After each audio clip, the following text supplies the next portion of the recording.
Halo, salam sejahtera untuk kita semua. Kesulitan seringkali mempersiapkan orang untuk takdir yang luar biasa.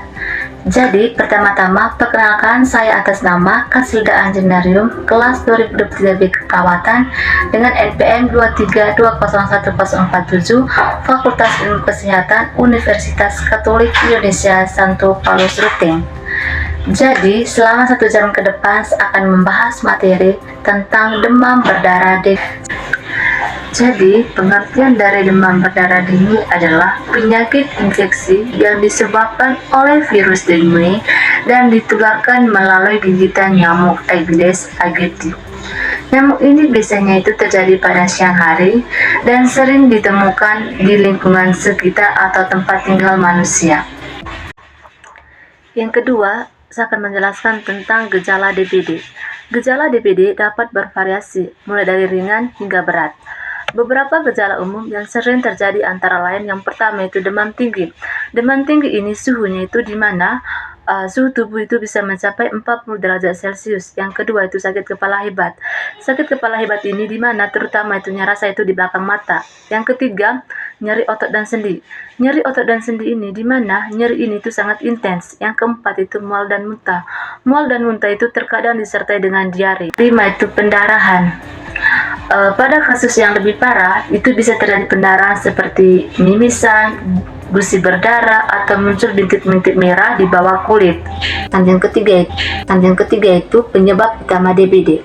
Penyebab utama DBD adalah virus dengue yang ditularkan melalui gigitan nyamuk Aedes aegypti. Nyamuk ini berkembang biak di tempat-tempat yang tergenangan air bersih. Itu contohnya itu seperti bak mandi, vas bunga, atau kaleng bekas yang terisi air hujan. Baik, yang keempat saya akan menjelaskan tentang faktor risiko DBD.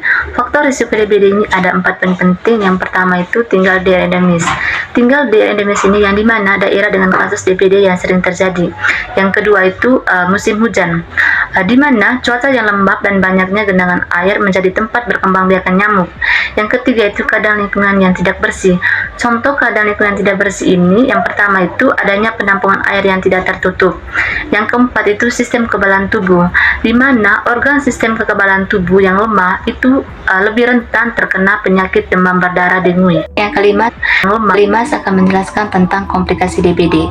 Jika tidak ditangani, DBD dapat menyebabkan komplikasi yang serius, dapat meliputi ada 2 hal. Yang pertama itu demam berdarah dengue shock syndrome atau DBDSS, yang dimana tekanan darahnya itu menurun drastis sehingga dapat menyebabkan kematian. Yang kedua, pendarahan hebat. Pendarahan hebat yang dimana pendarahan hebat itu bisa terjadi berbagai organ tubuh seperti gagal organ, ginjal, hati, atau organ lainnya itu bisa mengalami gagal fungsi. Sampai saat ini belum ada obat khusus untuk pencegahan demam berdarah dengue. Tetapi pengobatan ini diberikan untuk bertujuan untuk meredahkan gejala dan mencegah komplikasi.